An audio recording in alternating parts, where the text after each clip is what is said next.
Police say a man was approached by a group of strangers and one of them slashed him in the face. Then, shortly after, police say the suspects attacked two more people at the Astor Place subway station. One person was punched in the face and the other was slashed in the nose. Then police say a fourth person's face was slashed at the City Hall station.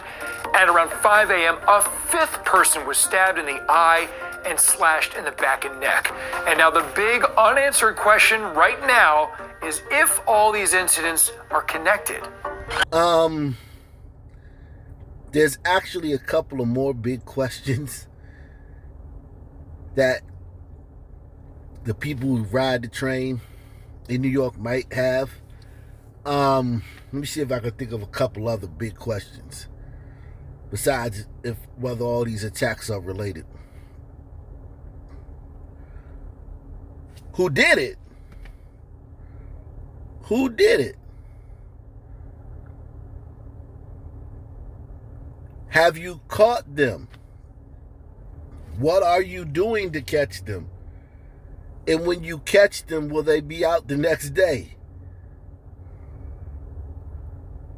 And what are you doing to prevent further attacks from this happening? Because this happens all day, every day. Police are looking for a man in connection with two other slashings, one in the subway. Investigators say the man who was caught on camera approached a woman on 135th Street and Amsterdam Avenue on April 25th and slashed her on her back and shoulders. He ran off. The victim was treated for her wounds. Police believe the man also stabbed a woman last week on a subway platform in Brownsville, Brooklyn. Her injuries were not serious. Okay, so you see this guy, he was doing this stuff back in April. Stabbed two women randomly.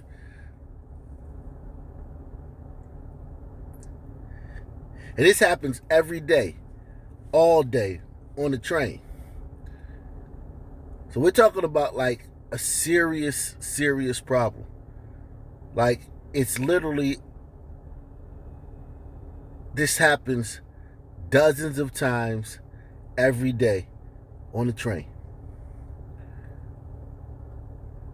So I think the big question is there a pattern?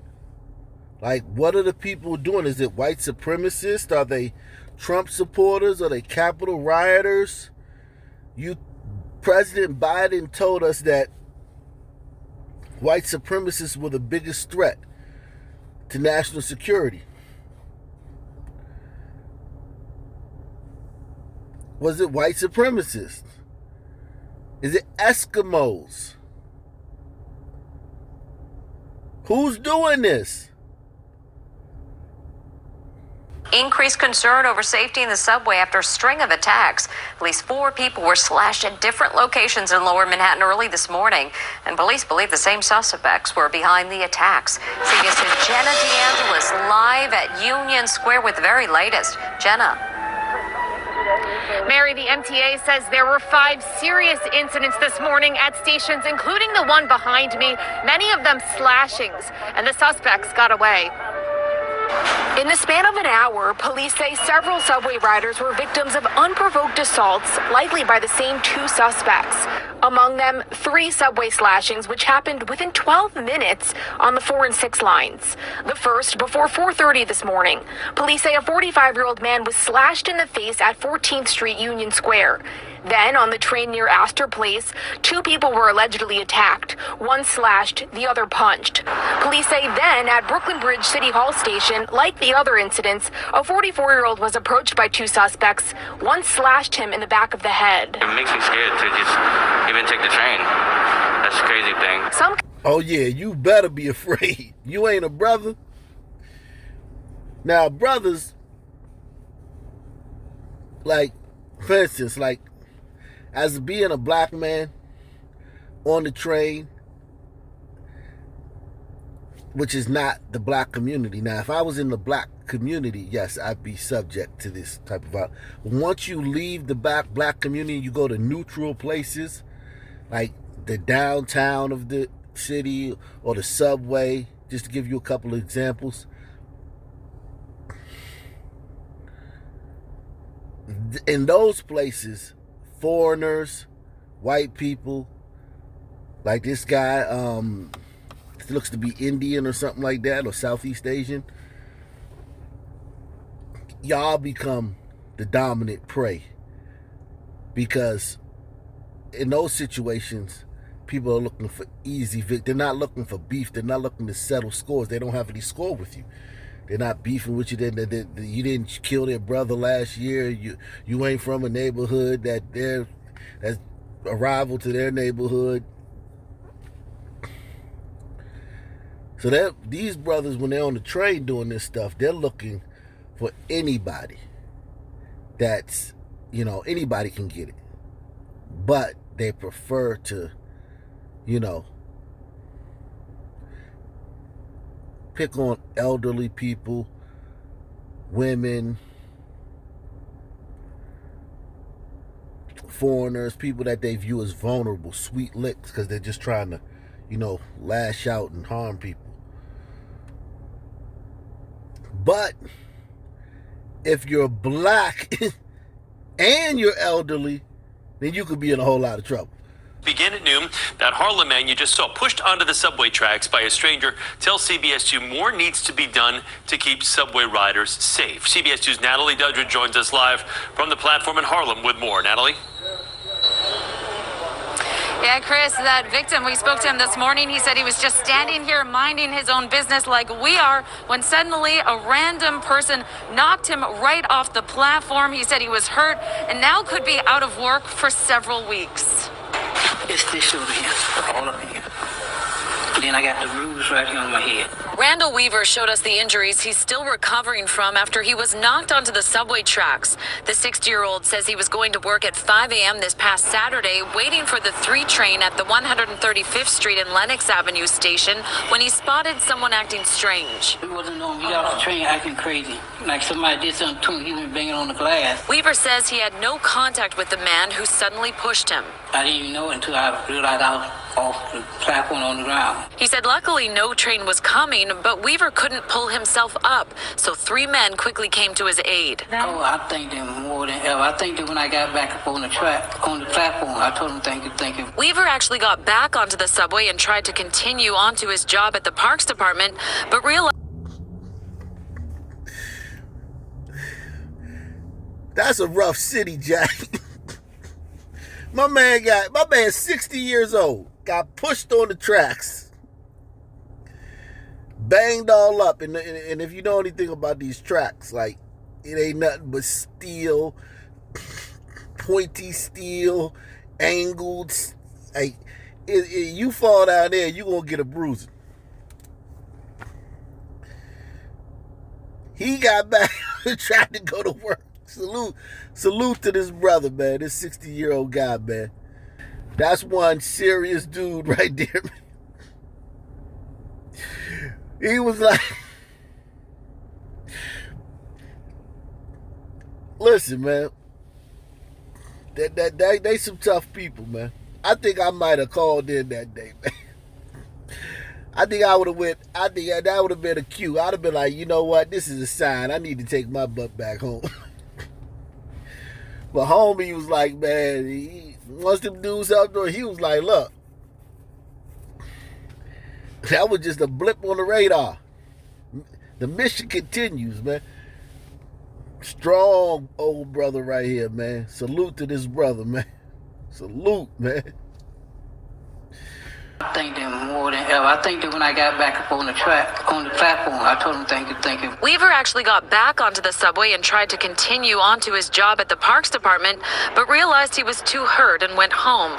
Meantime, police tracked the suspect down and told Weaver they had arrested a 25-year-old man, Keyshawn Malachi, who now faces 2 assault charges, including reckless... Give me a race on Keyshawn Malachi.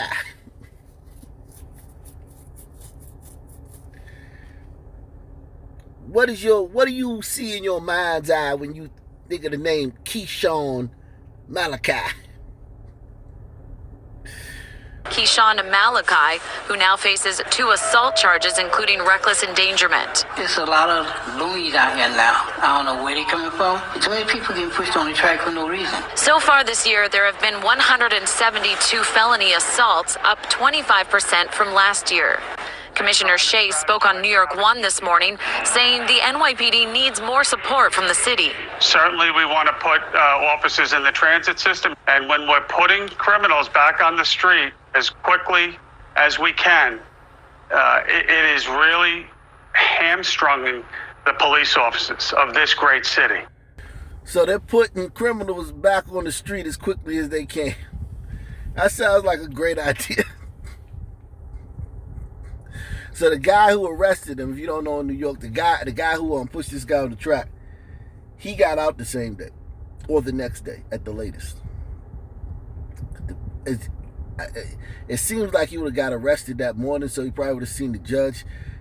He could have seen the judge before court closed that day. He'd have been out that same day. But if he didn't get processed and all that stuff, and he had to spend the night in jail and have to see the judge in the morning, been through that so many times. See the judge in the next morning, he got out that day because New York has no bail now. So that guy's back on the street. It's a possibility that that guy, Keyshawn Malachi, could bump into the old head again. And like, why you get me locked up? It makes me scared to just even take the train. That's a crazy thing. Some commuters are in fear. Others say they still feel safe taking the subway. But all we spoke to have heightened awareness. It has me pay attention to my surroundings a little bit more. I see it more as a wake-up call. Be aware. There's no other viable way of really getting around. So we're just sort of hoping it improves. This follows 4 random attacks on the subway system Wednesday. MTA Chairman Pat Foy on the radio said enough is enough and the city must take action. We need immediately, and we've been asking for months, of significant increase in the number of uniformed NYPD officers in the subway system, as well as a significant increase from the city of mental health resources to deal with the emotionally disturbed people that are behind many of these attacks. Now, all that's good and dandy, and you get the woke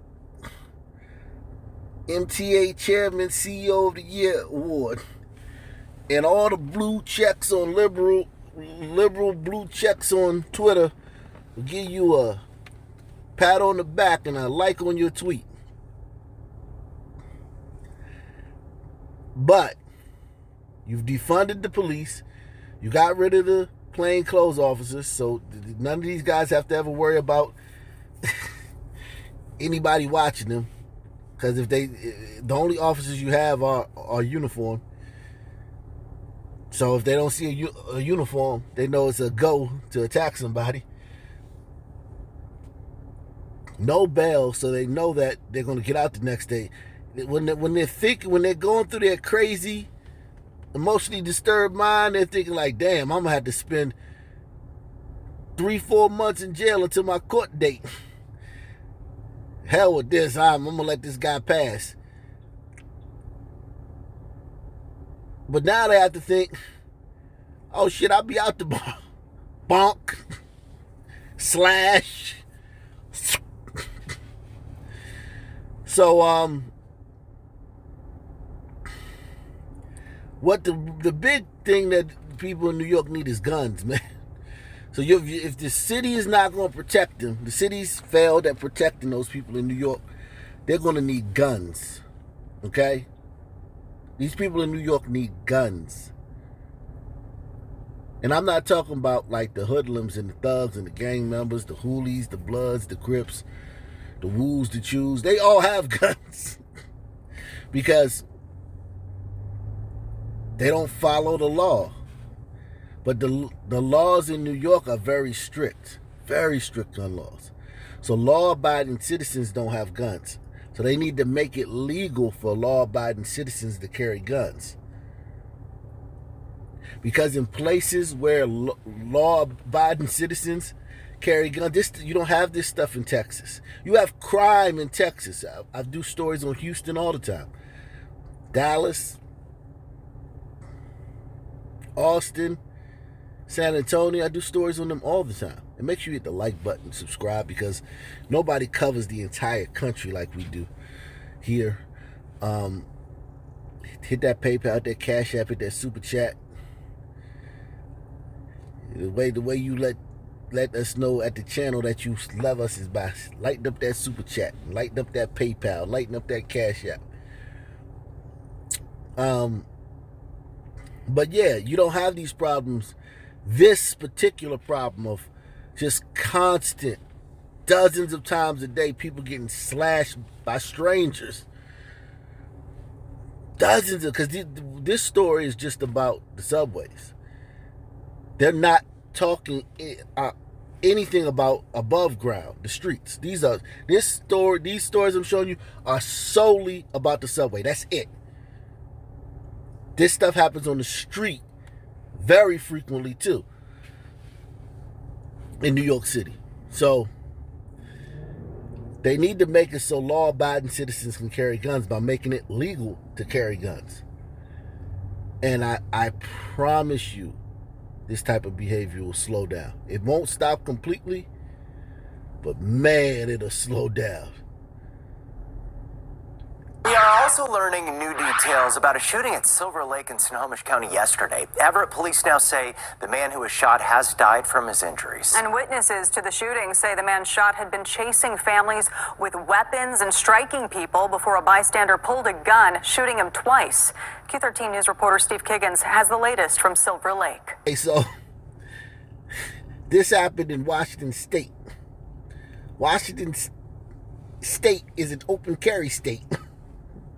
It is legal in Washington to carry any firearm that is not concealed, unless the circumstances that either manifest an intent to intimidate another or that warrant alarm for safety of other persons.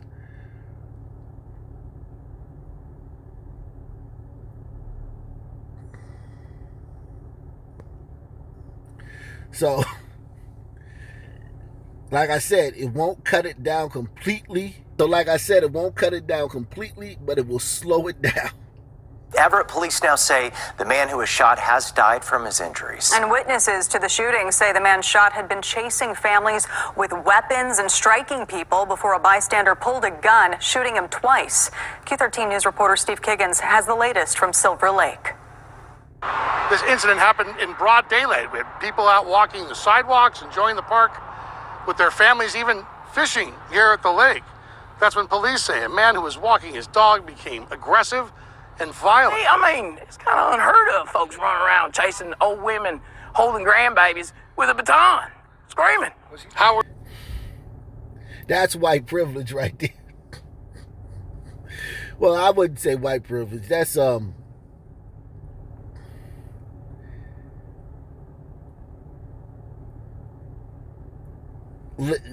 living in a state where you can carry guns privilege. Because this happens all the time in democratically run cities on the East Coast. I mean, all the time. I mean, it's kind of unheard of, folks running around chasing old women, holding grandbabies with a baton, screaming. Howard Rohde was just one of several people who police say intervened during a scary confrontation at Silver Lake on Tuesday. And he's screaming all these obscenities. And his friend snapped this image of him confronting the man on the right, who police say had become aggressive to people walking along the sidewalk, including a woman and her grandchild. Rohde said he stepped in to try and calm the situation, even after being struck by the baton and being pepper sprayed by the man. Look at the man's right hand. That device, says Rohde, looked like it could have been a firearm. All right, and I know a lot of people are thinking, like, why don't brothers do this? Like when they see attacks against women. Well, some do. But it's a little bit trickier. See, this white guy, he can approach this other white guy because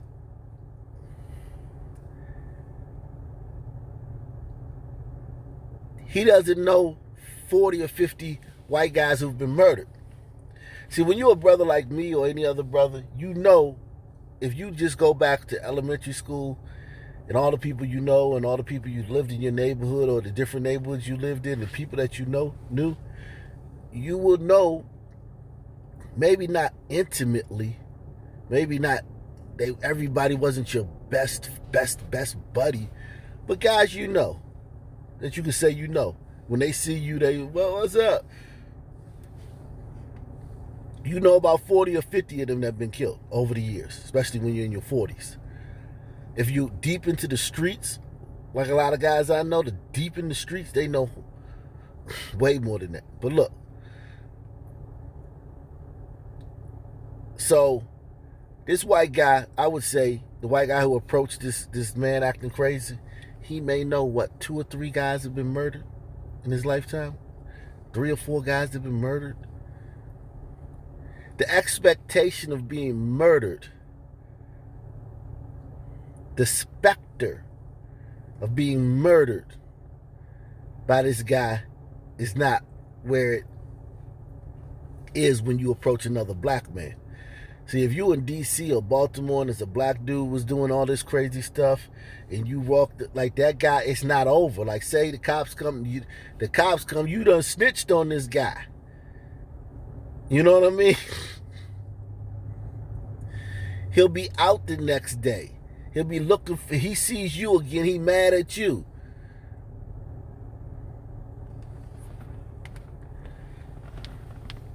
You got an enemy for life. In this case, this white guy may see this white guy again if this white guy didn't get killed. And I don't know if it would be all that. But yeah, brothers, it's different when you're a brother and you see a brother acting like this. It's a little different. You definitely putting your life at risk by stepping in. This white guy was not necessarily putting his life at risk because, you know, they just different, man. They different. You say? And he's screaming all these obscenities, and his friend snapped this image of him confronting the man on the right, who police say had become aggressive to people walking along the sidewalk, including a woman and her grandchild. Brody said he stepped in to try and calm the situation, even after being struck by the baton and being pepper sprayed by the man. Look at the man's right hand. That device, says Brody, looked like it could have been a firearm. Police say that's when yet another bystander also stepped in, but that person was armed and ended up shooting the man wearing the green shorts twice. Brody says he then rushed in to tend to his wound. Immediately removed his backpack, took his jacket off, tried to remove his shirt, and plugged his wound. Why? Because that's the right thing to do. The bystander who shot him was detained and interviewed by police, but he wasn't arrested. The case remains an active investigation. However, police say the man in the green shorts was carrying something that looked like it could have been a firearm, but it wasn't. In fact, it rather could dispense pepper spray. Brody says he tried to calm tensions, but felt he had to protect others, saying it was the right thing to do. I'm really sorry. I'm sorry I didn't want the guy to die. I tried my best to do what we could until the police and first responders were able to remove him to take him to the hospital. I did my best to try to protect him and keep him alive, even after he pepper sprayed me and hit me. Now, again, police insist they've yet to make any arrests in this case. They've not yet forwarded any information to the prosecutor's office. The man who was shot and killed, he's not yet been identified by the county medical examiner's office. The dog he was walking is being cared for by animal control here in Everett. Now, anyone else who might have witnessed these events or has information about what may have happened, they're being asked to call the Everett Police Department. You can call their tip line at 425. So the people in New York City need to demand from the new mayor, because the mayoral race is heating up right now. They'll have a new mayor soon. They need to demand a loosening up of these gun laws. Allow concealed carry. Okay?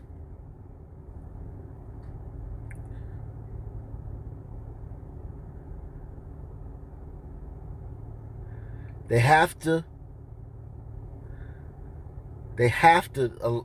demand that, man. I mean, the state will not protect these people. And the Supreme Court is reviewing New York's concealed carry gun law now. So they're about to do that. So New York imposes some of the strictest gun laws in the country. It requires New Yorkers applying for a license to carry a concealed handgun in public to show they have proper cause, or in other words, a special need for self-protection. So you can't just, even to get a license gun, you can't just, you have to show, look, I need, well, you should be able to say now that I ride the subway to work every morning. That's proper cause. That's a special need for self-protection. Okay? I ride the train to work in the morning and I ride it home in the evening. And listen to this. The governor, Andrew Cuomo, said, imagine someone carrying a gun through Times Square. Well, that happened the other day. A brother was carrying a gun in Times Square, and he tried to shoot his brother, missed, and shot 3 other people, including a 4-year-old. So the governor says, imagine someone carrying a gun through Times Square, onto the subway, or to a tailgate outside of a Bills game. The NRA's goal here is to shift the onus onto regular New Yorkers, police officers, security guards, and first responders to determine whether an armed individual poses a threat or is simply carrying for self-defense. The streets of New York are not the OK Corral. And the NRA's dream of a society where everyone is terrified of each other and armed to the teeth is abhorrent to our values. So the governor is not with it. Cuomo ain't with it. But it's the Supreme Court's decision. Old Clarence Thomas and them. We'll see what happens, man. But yeah, something's got to be done. Either you forgive the New York police for not stepping in to save George Floyd. As you know, it's the New York police fault that George Floyd got killed. And that's why they defunded their police, and which led to this crime wave. Or you hope the Supreme Court or the next mayor or the governor or whatever, some politician or somebody got to do something about this, man. This is ridiculous, man. Because people in other places don't have to go through this. And when I say other places, I mean people in non-democratically run cities on the East Coast. Because DC, Baltimore,